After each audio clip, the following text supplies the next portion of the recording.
Max Holloway didn't become the BMF champion because the UFC handed him a belt. He became the BMF because he fought like one long before the title ever existed. And that's the part most fans completely miss. Everybody remembers the last 10 seconds.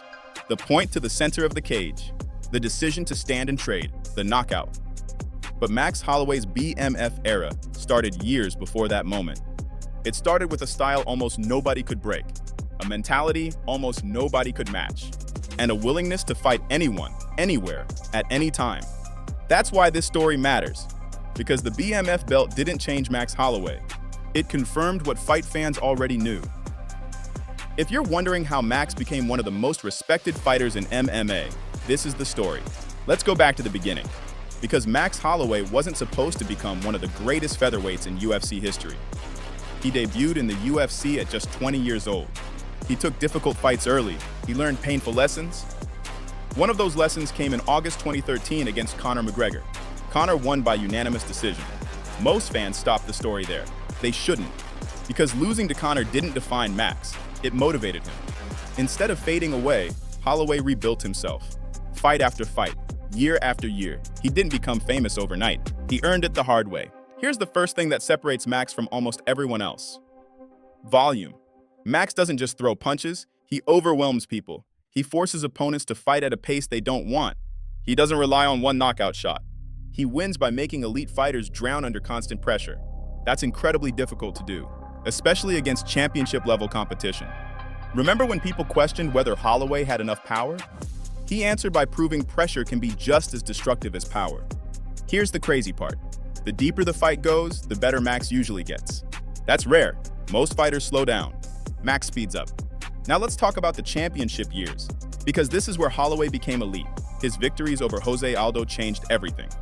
He defeated Aldo by TKO in the third round at UFC 212 in 2017 to win the undisputed featherweight title. Then he did it again later that same year. Think about what that meant. Aldo had ruled the featherweight division for years. Many believed nobody would ever dominate him. Max did it twice. That's when people stopped calling him a prospect. They started calling him a champion. And deservedly so. Remember when everyone said Holloway was too young to carry a division? That conversation disappeared fast. Then came another defining chapter. Alexander Volkanovski, the rivalry that shaped an era. Holloway lost the title. Then came two more incredibly competitive fights. Some fans still believe Max won the rematch. Others disagree. Either way, one thing became clear. Max never stopped fighting at an elite level. That's important. Champions are judged by titles. Legends are judged by consistency. And Holloway has been consistently elite for years. Now here's where the BMF identity really started forming. Not with a belt. With moments. The willingness to stand in the pocket. The confidence to exchange with anyone. The refusal to back down. Fight fans respect courage. Max built an entire career around it. Remember the moment against Ricardo Lamas when Holloway pointed to the center of the cage during the closing seconds? No championship was on the line. No BMF belt existed. But that attitude? That was pure BMF. It became part of his identity long before the promotion made it official. Then came one of the greatest highlights of his career, Justin Gaethje, UFC 300. 1 second left in the fight. Most fighters would have coasted to a decision. Max did the opposite. He pointed to the middle, invited one final exchange, then knocked Gaethje out cold with 1 second remaining. That wasn't just one of the best knockouts in UFC history. It instantly became one of the greatest moments the sport has ever produced. That's why winning the BMF title felt so perfect. It wasn't manufactured, it wasn't forced, it felt earned. Because Max had already been living that mentality. The belt simply caught up to him. Here's something people overlook. The BMF title isn't really about being the toughest person alive. It's about fighting without fear. It's about taking risks. It's about entertaining fans. It's about showing up every single time. Very few fighters embody that better than Max Holloway. Now let's compare him to other great champions. Some champions dominate through wrestling. Some dominate through submissions. Some dominate through one-punch power. Max dominates through accumulation. He wins by making impossible pace look normal. He lands combinations into the 4th and 5th rounds that most fighters can't throw in the 1st. That's why coaches love studying his fights. His conditioning isn't normal. His composure isn't normal. His output certainly isn't normal. Here's another thing that separates Max: durability. For years, people wondered if anyone could truly break him. He absorbed incredible punishment throughout his career while continuing to move forward. That kind of toughness can't be taught.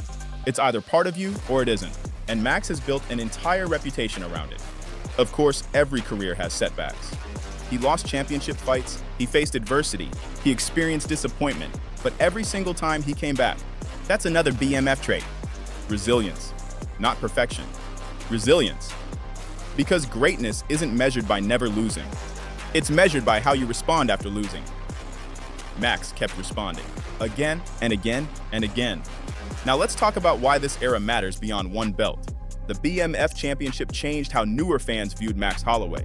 Older fans already respected him, but UFC 300 introduced him to an entirely new audience. A younger generation saw exactly why longtime fans had been praising him for years. They didn't just see a champion, they saw a fighter willing to risk everything with 1 second remaining. That takes confidence. That takes courage. That takes complete belief in yourself. That's why the knockout meant so much. It wasn't just spectacular. It perfectly represented who Max Holloway has always been. Here's my favorite part of the entire story. Max never changed to become popular. Popularity found him. He stayed respectful. He stayed humble. He stayed active. He stayed exciting. Eventually, the fans rewarded him for it. That's becoming rarer in modern combat sports. So what exactly is Max Holloway's BMF era? It isn't just the belt. It isn't just the knockout. It isn't just UFC 300. It's the culmination of everything he spent more than a decade building. The pace, the toughness, the willingness to fight anybody.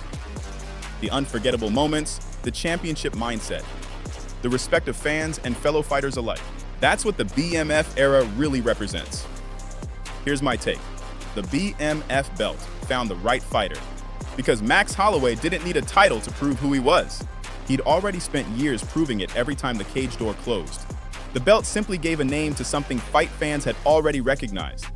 So when people ask when Max Holloway's BMF era started, I don't say UFC 300. I say it started the moment he decided excitement mattered just as much as winning. Everything after that was just confirmation. Tell me I'm wrong. Is Max Holloway the greatest BMF champion the UFC has ever had?